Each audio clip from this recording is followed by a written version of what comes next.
that is required in generating the supports, and therefore can speed up the build. You don't waste so much material, and you can place the supports in a very efficient manner, and reasonably enhanced quality. So this is something that Materials has been working for a long time. You can do all sorts of other stuff within Magix. Just play around with the scaling, orientation, your positioning on the platform, nesting, all stuff which is aimed at optimizing your build system to get the best, bless you, get the best results from your machine. So it's about throughput and trying to improve quality, etc.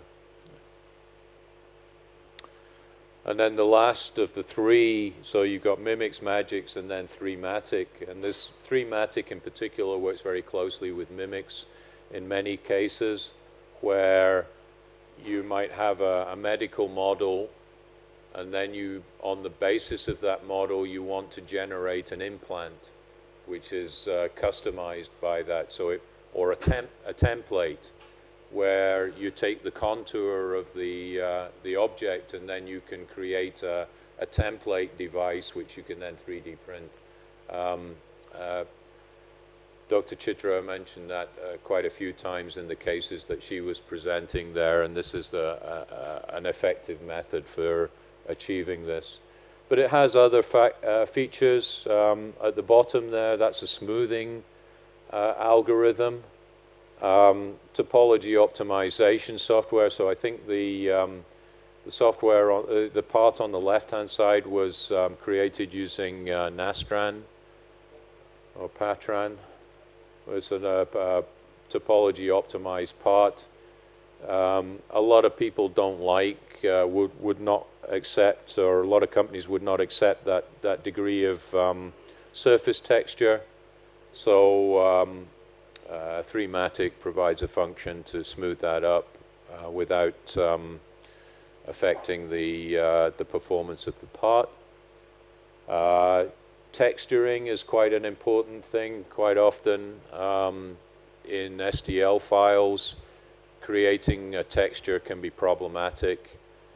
You can create texture maps which you can then apply to a surface to create a roughened texture, make it look like leather or a sawtooth or whatever. These kinds of things, sometimes it's easiest to be done on the STL file rather than on the original CAD, because if you do it on the CAD model, then you have to get the CAD system to translate it to an STL file, which can be problematic because that will require extremely high resolution of triangles.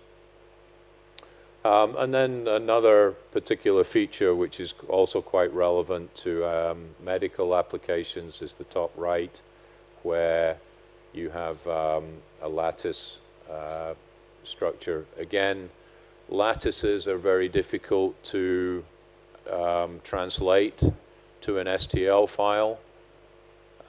If you do it within the STL file, it's a lot easier. What you can also do is maybe even do it at the machine level, maybe even easier.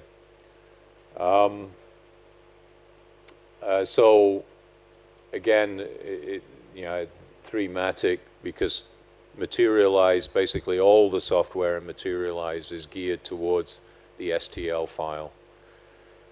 And so it's an alternative to the AMF that we discussed, that AMF is a very complex, as we've already established, very complex file format. I think you've had that now introduced to you. Nobody kind of uses it because it's a bit too complex. Anybody familiar with STEP? Yeah, so STEP's the same sort of thing.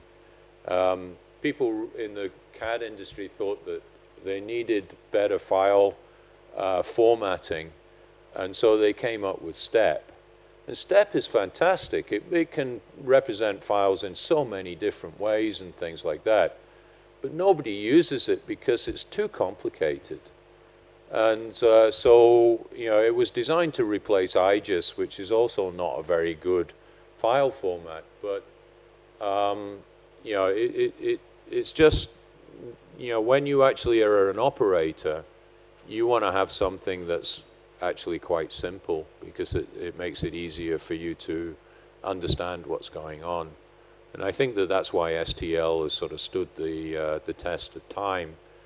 And what Materialize have done is essentially find ways around the STL file to be able to create complex things. So that's pretty much it. I won't go through this case. This is really just some examples of work that I've been involved in with using Materialize software. The only point I might want to make here is this project was done in conjunction with Scient, as a Indian company. So I'm sure some of you are familiar with them. This was really to sort of come up. This was the work that we actually did, which was to sort of help with a very severe orthopedic type problem called Apert syndrome. Basically, this is a total face distraction, which is not a nice procedure to carry out. And it uses this halo device called the Lefort 3 halo device.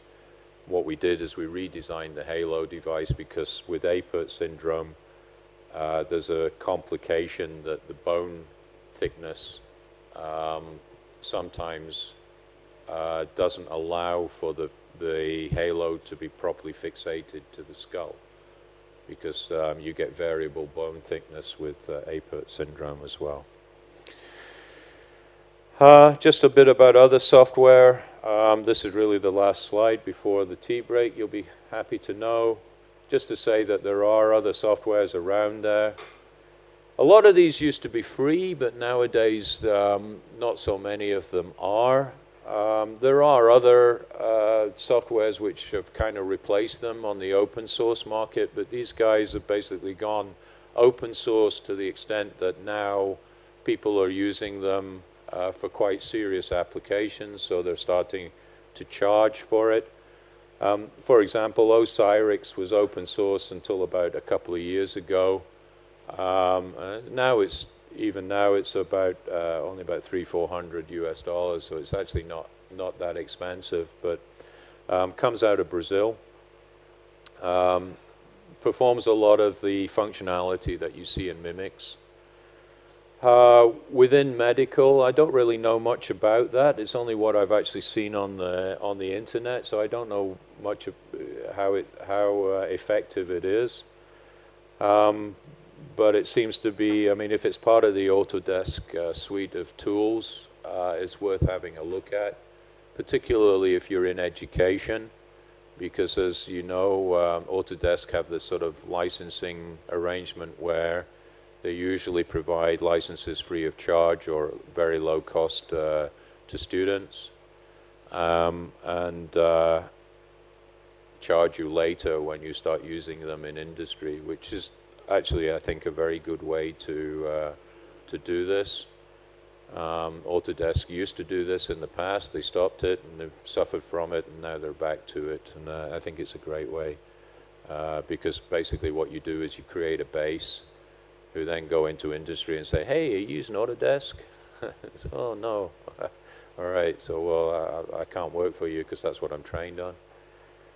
So companies then. And even if you're a small company, the license is relatively cheap, and then as you grow, your license increases in cost, which I think is a great idea. 3D Doctor is the last one, also very similar to Mimics. I used to play around with that when in the early days. Again, that used to be free, but no longer. It's quite effective. And it has some nice functions to it. get to a 3D printed model pretty easily. But yeah, it's a little clunky, I guess, or it was. Maybe now that Able Software are charging for it, and they're developing it to be a little bit more user-friendly. But just to give you an outline that, you know, Materialize isn't the only kid on the block. So there we go. And yes, it's my last slide and my last sentence. Thank you, Ravi. Okay. There you go. Tea time? Okay. Thanks, guys.